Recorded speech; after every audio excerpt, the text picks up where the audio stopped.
Get ready, it's time for the 16th annual Sierra Wireless Whistler Cup.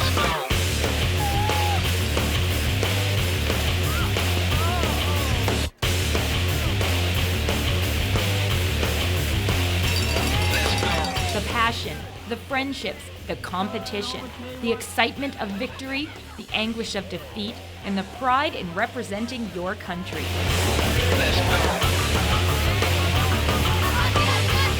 More than 300 athletes representing 17 countries from around the world will battle it out for personal and national glory. What team will win the Whistler Cup? Will it be the defending champions, the Canadian team, the red-hot U.S. ski team, or the always powerful Austrian team?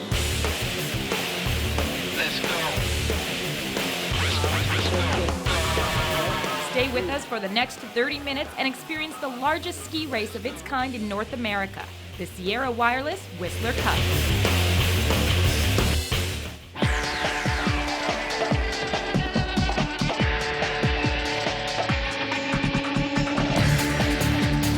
Coming up on today's show, it's a parade of nations through the streets of Whistler. The flags, the smiles, the energy, and national pride is shared with visitors and locals. Building this gorgeous trophy, folks. Building the Whistler Cup, what it means for sponsors and professional athletes to help support this unique event. It's so great to see the kids so excited.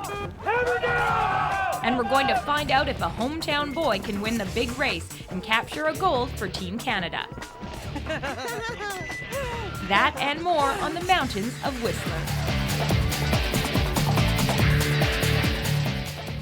Hello and welcome to a special look at one of the world's most amazing amateur sporting events. And it happens right here on Whistler Mountain. Now in its 16th year, the Sierra Wireless Whistler Cup challenges the best 11 to 14-year-old skiers from around the world to compete with the pressure of representing their country, preparing them for national, international, and even Olympic glory.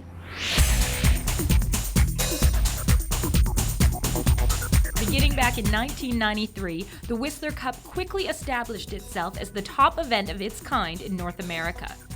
Modeled after the Trofeo Topolino alpine ski races in Italy, the event is one of only 8 international ski races for 11 to 14-year-olds. Over the years, the Whistler Cup has supported the development of current World Cup champions, including Austria's Benjamin Reich and Sweden's Anja Persson. Athletes such as Manny Osborne-Parody, Eric Gay, Emily Bryden, Mike and Britt Janik have all put Canada on the podium at the World Cup this season and are all former Whistler Cup competitors. Hometown favorites Mike and Britt Janik value their experience at the event and look forward to helping out with it every year. Do you remember when you did the Whistler Cup? What was that like? Yeah, definitely. It was a lot of fun, and I remember meeting some great friends, not only from other countries, but from across Canada. You know, kids that you don't always get to see. So it's just a great event for these young kids, and I know that they're all having a great time. Britt Janik persevered through the years of development and hard work and knows what it takes to be a winner on the World Cup stage. You know what? I think it just takes, obviously, to be good at any sport, it takes hard work and dedication, but it takes, I think, the ability to understand that it isn't always easy, and if you have a bad result one day, that doesn't necessarily mean that it's not going to be good the following day or down the road. So yeah, you gotta persevere through it all, and the good days will be there. I think it takes a lot of hard work, first of all, and a lot of time on the skis, a lot of time competing against internationally with other countries to get to know what they're doing, so you get a feeling for what's out there.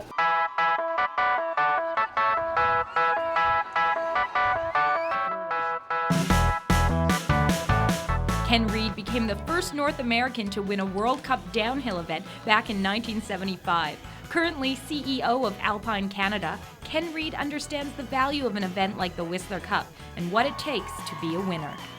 To be a winner on an international level, you have to have, number one, good fundamental skiing, parents that are committed to getting you out early on the snow at a very young age, good coaching along the way, so good guidance, and then inside to instill the passion for really loving skiing, number one, and then dedication to excellence, and ultimately, I guess, for any young Canadian athlete to want to represent Canada and aim for the podium.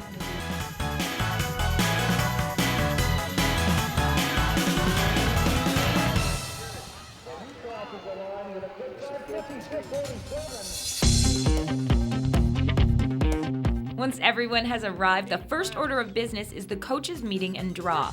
Every nation at the Whistler Cup represented at the table. This is the opportunity to ensure team members end up with a favorable starting position in each race.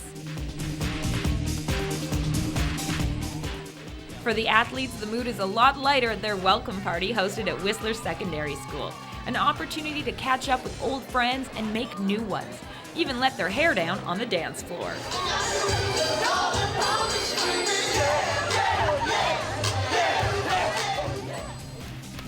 We are certain to see some rising stars at this year's event, and time will tell how successful they become with their careers. That look into the future begins now with the most prestigious and challenging competition for the 13 and 14-year-old racers, the Super G.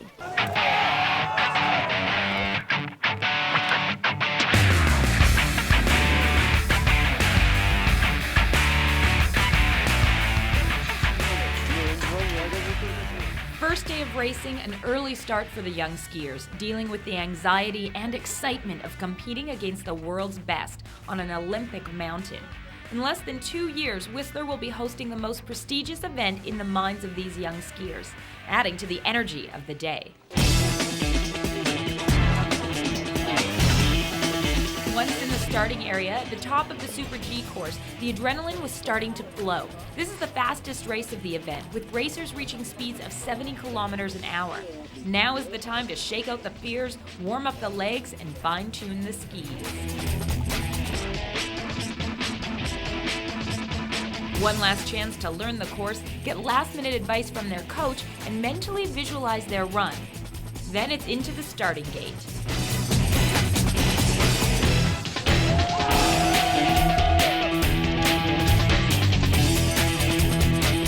The women go first, and the course is long and steep.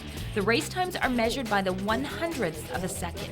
Austrian Ricarda Hasser finished with the third fastest time and a bronze medal, a positive start to her competition. Yeah, it was great. The race was perfect and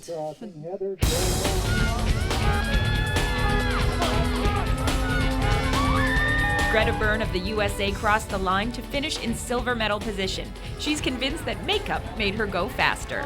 Speed sparkles is what we call them, and they're just good luck. And it worked, so you came second. How do you feel? I'm happy. It was a solid run, so I'm happy. I'm really excited.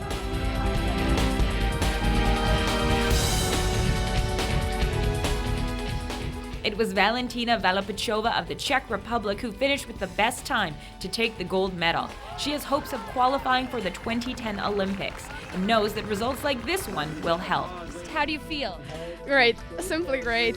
It's the best feeling when you can't win. Win is the best. She was excited about the win, but found something else to be her favorite part of the experience. The best part of everything is shopping in Vancouver. Good answer.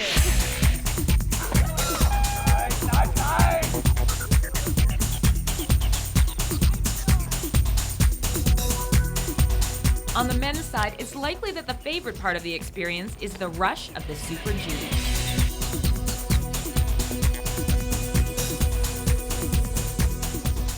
Adding another third-place finish to the Austrian team was Christian Huffinger. In third place from Austria, Christian Huffinger.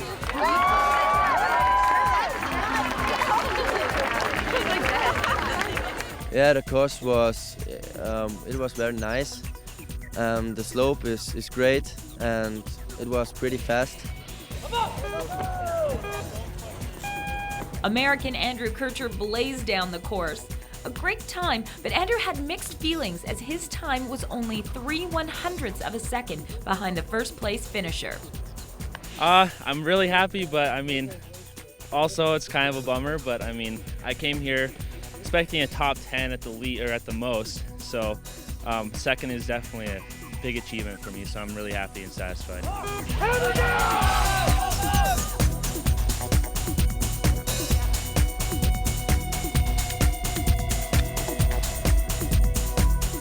It was Ford Sweta who took advantage of his home hill knowledge, finishing in first place. His mom was on hand to let out a scream of delight upon hearing the winning time, and was justifiably proud of her son. I had a really fantastic run and couldn't have been more happy with it. Tell us about the course that you're on today. Like, how'd you feel about that? Because a lot of people didn't even finish. The course was in way better condition than I expected. Having all the girls run and then the boys ahead of me run, I couldn't even tell that anyone had gone down it. Ford Sweat.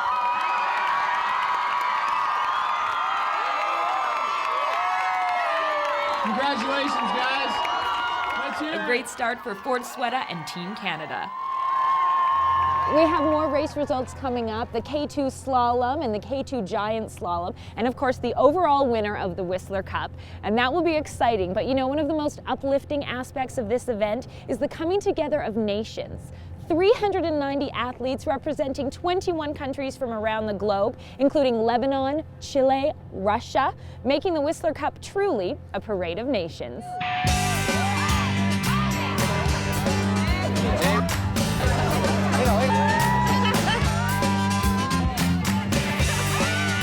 On the mountain and off, the competition is fierce at the Whistler Cup. Who do you think's gonna win? Australia. Yeah, All the way. no doubt. Yeah. Korea? Yeah, good, okay. Who do you think's gonna win the Whistler Cup? Whistler. Austria. Austria, right. Yeah, Japan. They're fast. Okay, it's fierce but friendly. Nova Scotia just gave me a pin. So you guys are you the friendliest team competing? Oh yeah. And this is a Nova Scotia duck toller. So he's gonna be walking in the parade with us. A lot of hills in Saskatchewan. Does it make it easy to do the Whistler Cup? Not really, considering there are no hills. Which province in Canada is the loudest? Ontario! And the real rivalry? Which country has the cutest skiers on the girls' team? Czech Republic! Yes! Czech Republic! But which country has the cutest boy skiers? Italy! No, Whistler. Okay, and which country has the cutest girl skiers? Whistler! Yeah! This is not really a country, but... One thing everyone can agree on, the best part of the Whistler Cup. What do you like best about it? I'm just meeting new people and just, yeah, it's really good.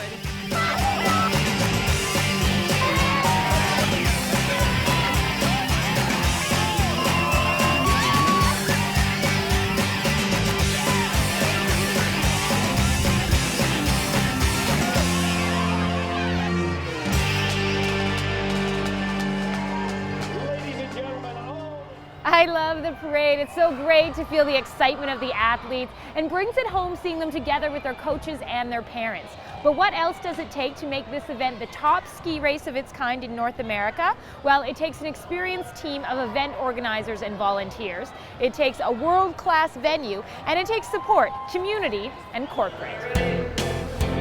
Yeah!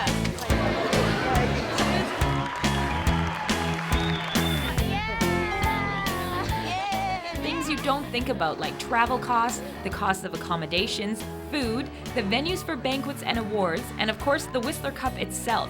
The event would not happen without dedicated sponsors. And for the past 8 years, Sierra Wireless has been our title sponsor. Sierra Wireless is a leader in wireless solutions. They have been the title sponsor for the past 8 years and are excited about supporting this world-class event. Where are you from? Richard Prokopenko from Rio Tinto Alcan has been involved as a hands-on sponsor for 9 years and is proud of the custom design work done last year on the Whistler Cup. For 15 years, this great event went without a cup. We designed one last year. We were pleased to have Canada win it last year, and it was a great honor. It's an aluminum trophy, hand sculptured, and it's going to last for many, many years to come. Alcan and now Rio Tinto Alcan have been involved for 10 years. It's been a great opportunity. The values of this organization, this event, where they're totally multicultural across so many different nations, are very similar to our values, and it's just a great fit between our international company and this international event.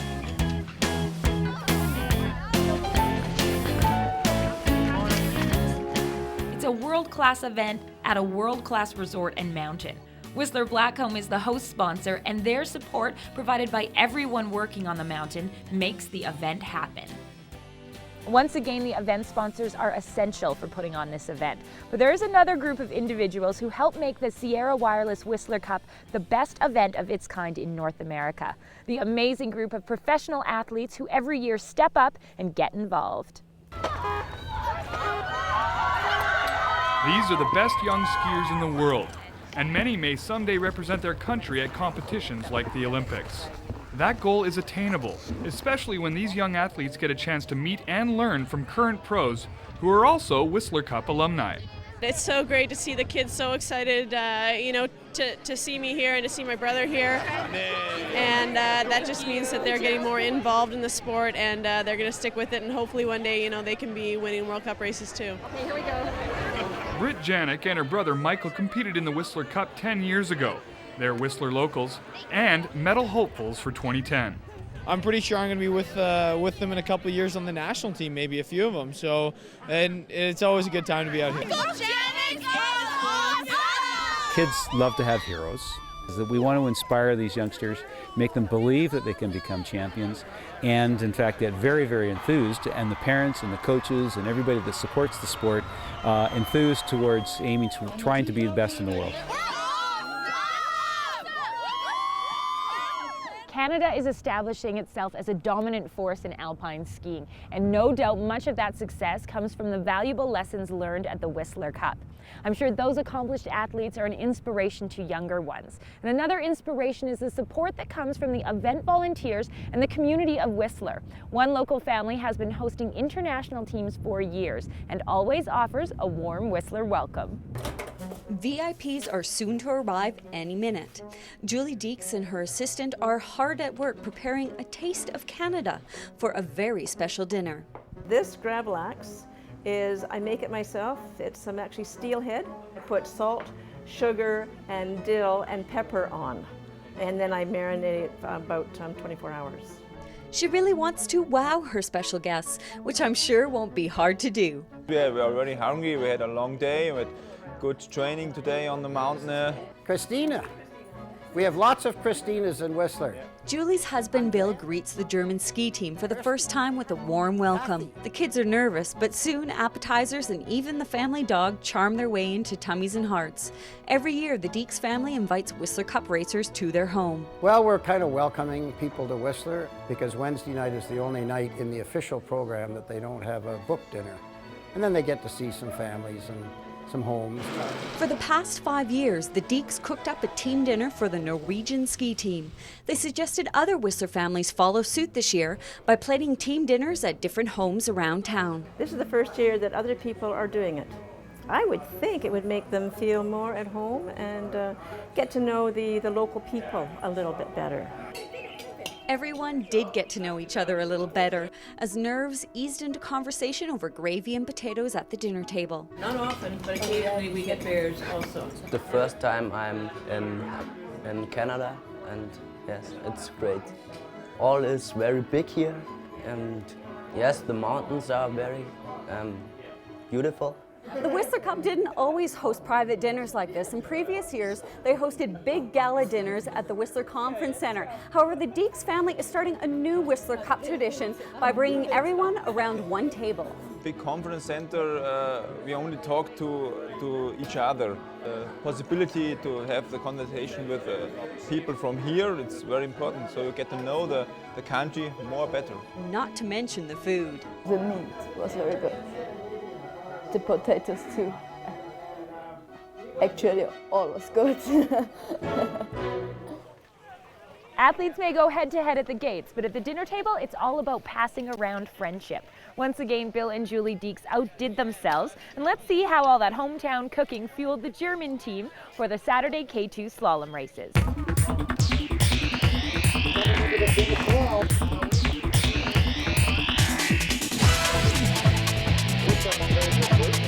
Day 2 of racing, and time for the fast pace of the K2 slalom. Snow and fog are a challenge, especially when one missed gate means an automatic disqualification. Stretch, warm up, and some good advice help with pre-race preparations. 2 runs, the best combined time wins the day. The ladies go first, and the German team skis big, taking first and third place. Christina Gosner skied well in both runs, finishing with the 3rd best combined time to win the bronze medal. Adding to her 2nd place finish at the Super G, American Greta Burns skied to the best ladies' time of the day in her 1st run, and held her 2nd run to once again finish in silver medal position.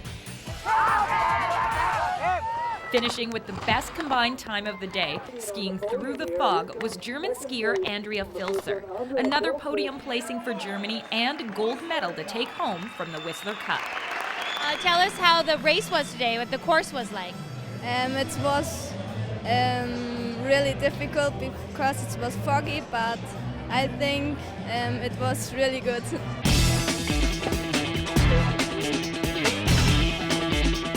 On the men's side, it was a European sweep. Confidence and experience in the event meant that the Austrians would not be affected by the weather, finishing in 1st and 2nd position. Paul Zimmerman finished 2nd, 2 100ths of a second faster than teammate Christian Steiner. And to add to his bronze medal from the Super G, Austria's Christian Hupfinger finished with the best combined time, half a second faster than his fellow countrymen. A bright future indeed for the gold medal winner. More race results still to come, the K2 Giant Slalom, and of course the final awards, so you can find out who the big winners are of the Whistler Cup on a national level and individually. Success. That is something that Whistler Mountains K1 skier Kaylee Higgs knows all about. Fresh off a dominating performance at the Provincial Championships last month, once again Kaylee Higgs is aiming for the podium.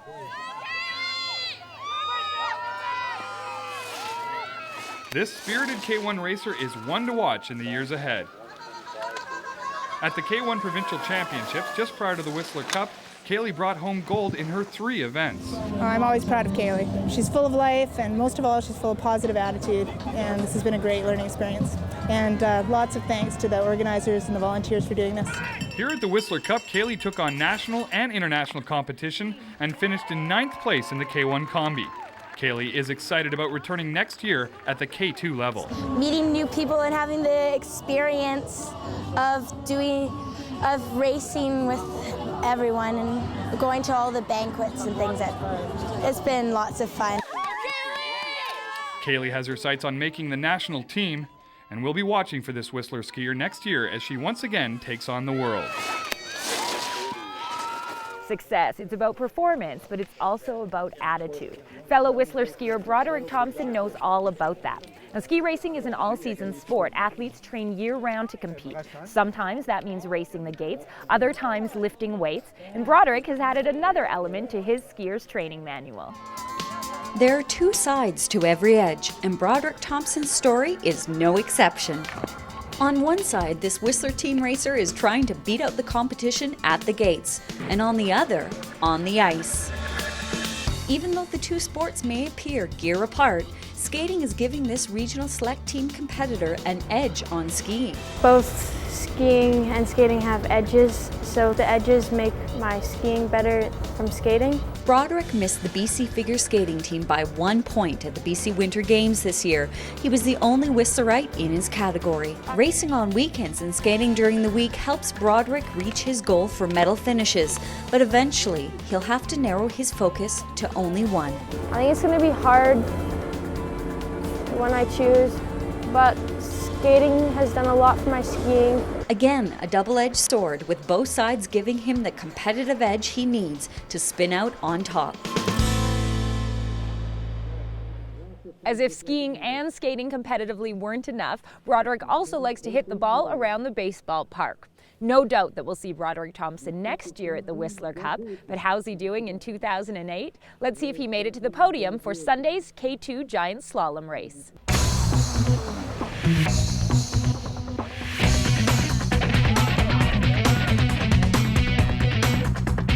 The third and final day of racing saw the best weather of the event with some clear and sunny breaks.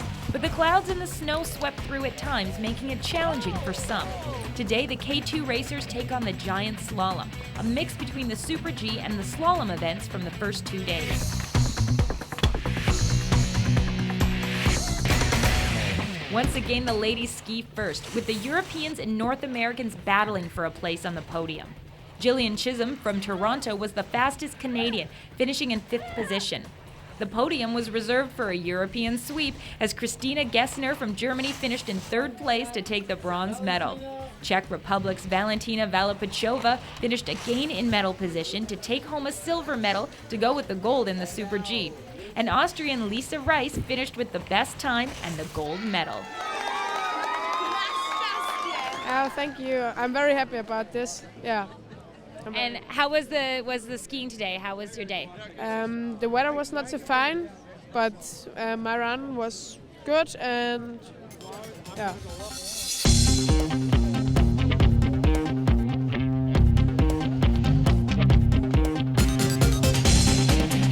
On the men's side, the weather also changed throughout the race. Clouds make it challenging for some of the early racers, as does the course itself.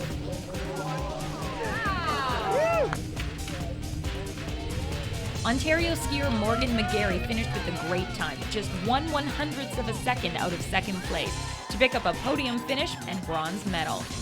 It's great. That's what I was That's what I was hoping for myself. This event. I didn't have the greatest Super G or slalom, so I'm happy. It's what I came for. Adding to his silver medal in the slalom was Austrian Paul Zimmermann, once again finishing 2nd. From Austria, Paul Zimmermann.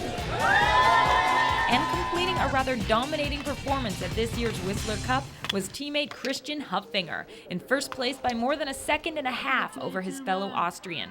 2 golds and 1 bronze medal to bring back to Vienna. Next, it was time for the top awards. The Nancy Green Award is presented to the best overall Canadian female skiers. Ronnie Remy from Ontario took the award for the K1 level, and Jillian Chisholm, also from Ontario, won the award for the K2s. On the men's side, the Dave Murray Award was presented to the best overall Canadian male racers, with Edward Duma Longpre winning for the K1 level, and Whistler's Ford Sweta taking the award for the K2s.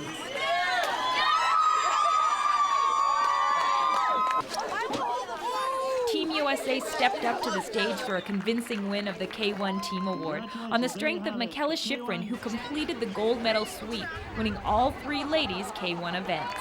And Mikaela is a triple gold medalist here at the Whistler Cup. Give it up for Mikaela and all the Next, the top country for the K2 racers. Team Austria with a dominating performance on both the ladies' and men's sides. The 16th annual Whistler Cup will be presented. Finally, it was time to announce the winner of the Whistler Cup, top ski nation for the combined K1 and K2 racers. Would it be Canada, the US, or Austria? With 270 points. On the strength of their combined scores, it was Team USA, winning the 2008 Sierra Wireless Whistler Cup.